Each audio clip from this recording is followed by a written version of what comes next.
श्री स्वामी समर्थ सर्वांना. तर पुन्हा आपल्या नवीन व्हिडिओमध्ये तुमचं मनापासून स्वागत आहे. तर आज आपण काही मुलांच्या विषयावर बोलणार आहोत. तर त्याआधी सर्वांना माझ्याकडून श्री स्वामी समर्थ. तुमचा दिवस सुखाचा आणि आनंदाचा जावो अशीच स्वामींचरणी प्रार्थना करते आणि व्हिडिओला सुरुवात करते. तर श्री स्वामी समर्थ. गुप्त उपाय. आपली मुलं ऐकत नाहीत, हट्टी, रागीट, उत्तर देणारी झाली आहेत. आजकाल अनेक पालकांचा हीच तक्रार आहे. मुलं ऐकत नाहीत, उत्तर देतात, आई-वडिलांचा मान ठेवत नाही, मोबाईल, मित्रमैत्रिणी यांचाच जास्त ऐकतात. शिस्त, संस्काराने ऐकण्याची वृत्ती निर्माण करण्यासाठी श्री स्वामी समर्थांचे काही अत्यंत गुप्त प्रभावी उपाय आज आपण पाहणार आहोत. हे उपाय कोणालाही सांगू नयेत, फक्त श्रद्धेने करावेत. तर उपाय 1. स्वामींचा मौन उपाय. अतिशय प्रभावी असा हा उपाय आहे. जेव्हा मूल खूप हट्टीपणा करत असेल, उत्तर देत असेल, रागात बोलत असेल, तेव्हा हा उपाय करा.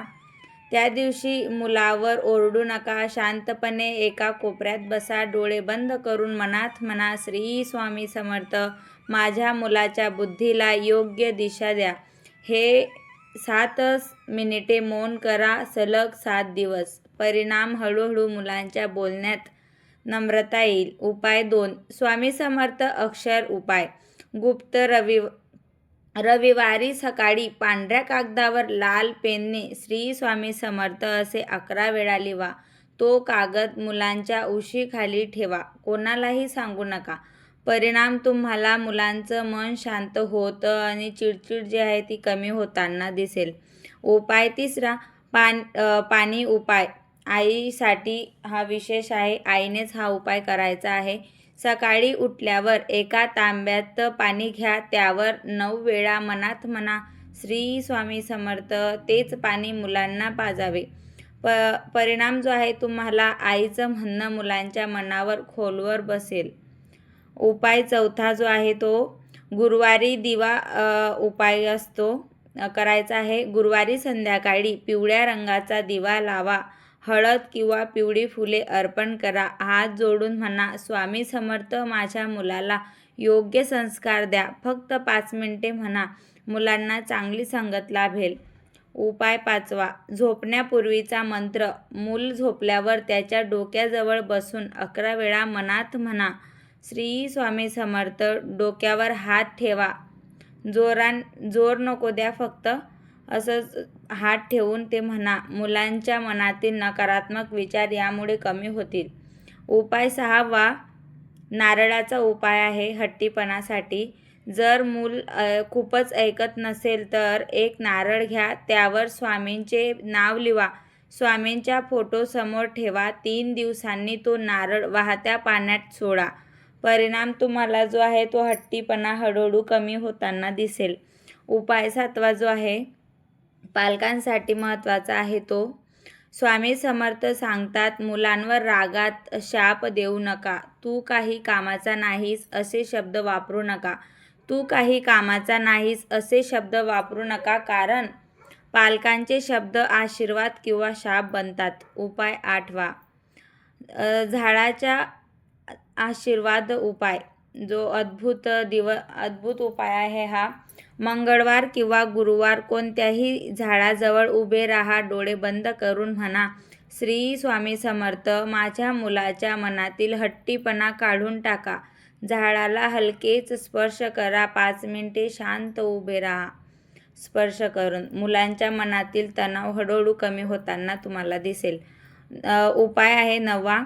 मिठाचा उपाय आहे. हा गुप्त उपाय आहे ज्यामुळे नकारात्मकता जी आहे त्यांच्या मनातील ती कमी होईल. शुक्रवारी रात्री एका वाटीत खडा मीठ घ्या. ते मीठ जे आहे मुलांच्या खोलीत ठेवा. सकाळी ते मीठ पाण्यात विरघळून टाका. मुलांवरचा जो नकारात्मक प्रभाव आहे तो दूर होतो. मिठामध्ये नकारात्मक जी आहे नेगेटिव्हिटी ते ओढून घेतं मीठ. म्हणून तुम्ही नक्की हा उपाय करून पहा. तर उपाय जो आहे 10.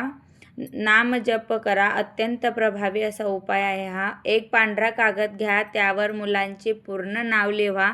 नावाच्या खाली श्री स्वामी समर्थ असं लिहा. 11 वेळा श्री स्वामी समर्थ मनात जाप करा. 11 माळा जाप करा. कागद देवघरात ठेवा. मुलांच्या वागण्यात सकारात्मक बदल होताना तुम्हाला दिसेल. उपाय 11वा आहे गूळ आणि चण्याचा उपाय आहे. गुरुवारी गूळ आणि चणे घ्या. स्वामींच्या फोटोसमोर ठेवा. 5 मिनिटांनी ते मुलांना खायला द्या. मुलांचं मन गोड होतं, राग कमी होतो यामुळे म्हणून. उपाय 12वा आहे उशीखाली तांदूळ. उपाय जो आहे तांदूळ घ्या थोडेसे, त्यावर 7 वेळा म्हणा श्री स्वामी समर्थ. ते तांदूळ कपड्यात बांधून मुलांच्या उशीखाली ठेवा 3 दिवसापर्यंत. त्यांना झोप शांत लागेल आणि त्यामुळे त्यांची चिडचिड जी आहे ती कमी होईल. तर पुढचा उपाय आहे आई-वडिलांसाठी आहे तो. तर आई-वडिलांनी 1 दिवसासाठी मौन व्रत ठेवायचं आहे. अमावास्येला किंवा गुरुवारी 1 माळ मनात स्वामींचा जप करा. शक्य तितके कमी बोला. तुम्हाला घरातील ऊर्जा शुद्ध होताना दिसेल यामुळे. तर पुढचा उपाय आहे 14वा स्वामींचे चरण पाणी उपाय जो आहे. स्वामींच्या फोटोवर पाणी शिंपडा. ते पाणी एका वाटीत घ्या. घरात 4ही कोपऱ्यामध्ये ते शिंपडा. घरामध्ये ते पाणी शिंपडल्यावर घरातील जो ताणतणाव आहे तो कमी होईल. आता पालकांसाठी स्वामींचा गुप्त संदेश. मुलांना घडवायचे असेल तर आधी पालकांनी शांत व्हावे. रागाने नाही, मारहाणीने नाही, तर श्रद्धा आणि संयमानेच बदल घडतो. निष्कर्ष हट्टीपणा कमी होतो. मुलं ऐकायला लागतात.